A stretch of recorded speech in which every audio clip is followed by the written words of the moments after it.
dans le but de sensibiliser les adolescents sur les divers phénomènes qui influencent leur vie sur le domaine sexuel et reproductif. Les leaders religieux se sont réunis autour d'une table ce mercredi au Cercle Laïs pour tabler sur la santé sexuelle et reproductive chez les adolescents.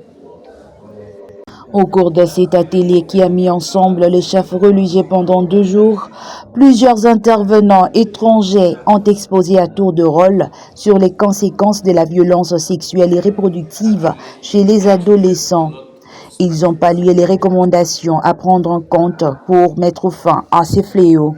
À la suite des échanges, il est demandé à tous les leaders d'être le premier à sensibiliser la jeunesse dans leurs confessions respectives afin de les aider à ne pas céder face à ces vents destructifs.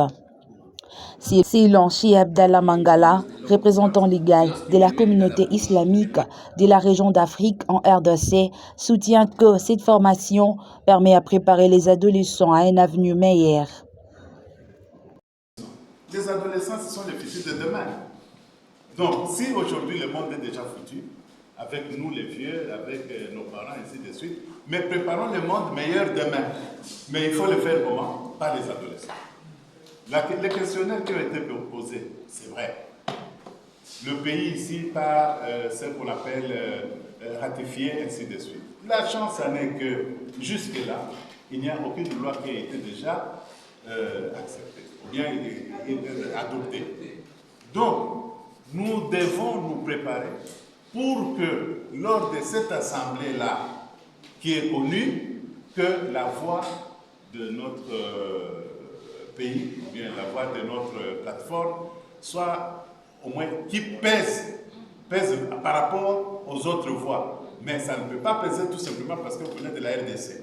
Ça doit peser parce que vous avez des arguments qui tiennent debout. Vous êtes, n'est-ce pas? Exact, c'est ça.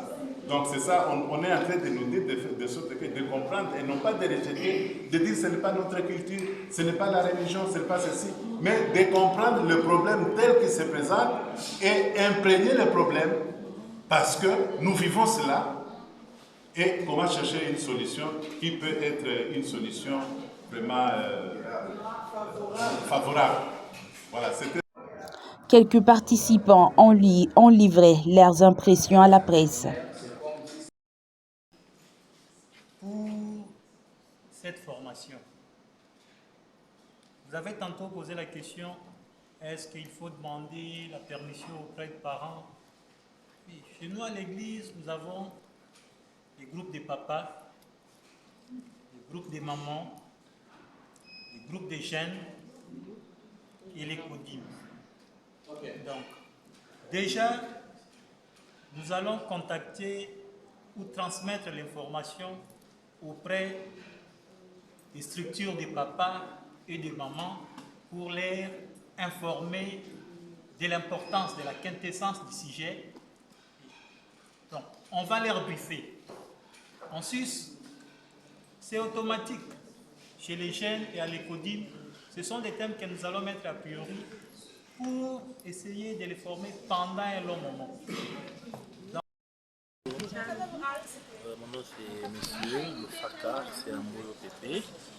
Je suis représentant de l'église urbaine bien par rapport à cet atelier.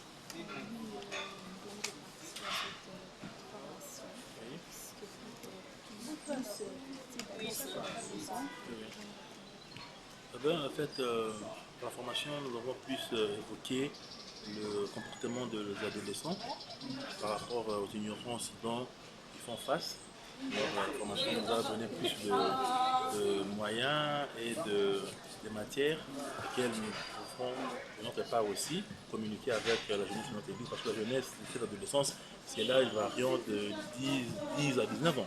Alors, on va communiquer aussi avec la jeunesse par rapport à son comportement, comment il peut se comporter par rapport à la réalité de la sexualité, ce qui est très important. Voilà un peu la base de comment c'est. Je suis Madame Malfi, je suis dans l'entrepreneuriat et je suis responsable de jeunes filles démocrates.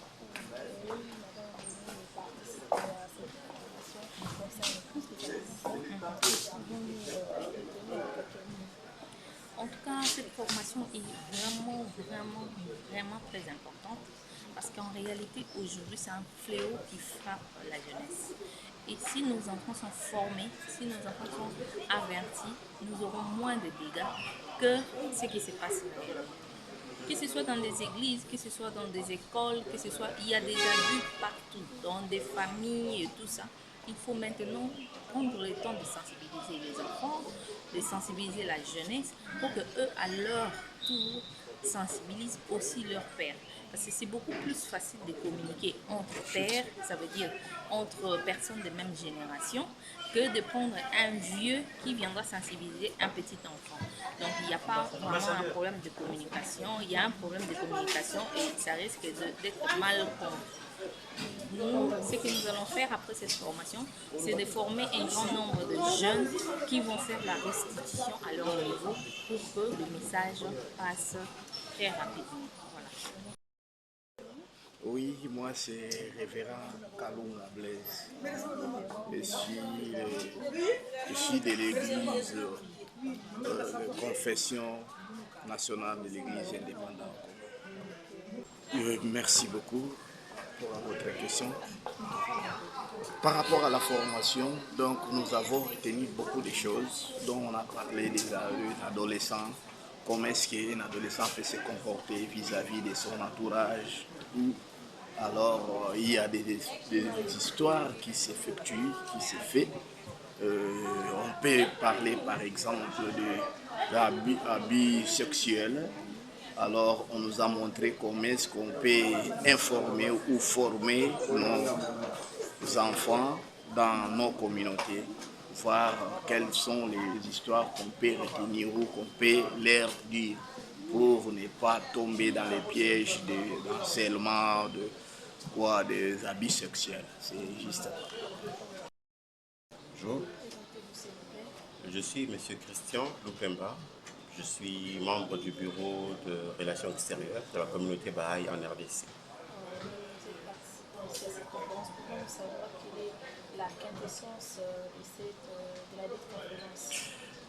C'est un atelier qui porte sur la formation des leaders religieux, sur la santé sexuelle et reproductive pour les adolescents.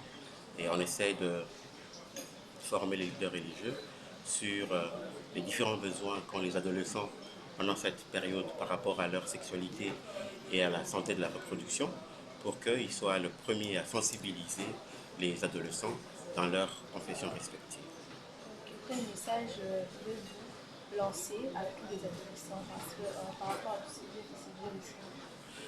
Il est important pour les adolescents d'abord d'identifier les différentes forces qui influencent leur vie et les milieux dans lesquels ils vivent, et pour savoir enfin comment se comporter par rapport à ces forces. Ce sont les différentes forces qui agissent dans la communauté, dans la société, qui poussent les gens à agir d'une manière ou d'une autre.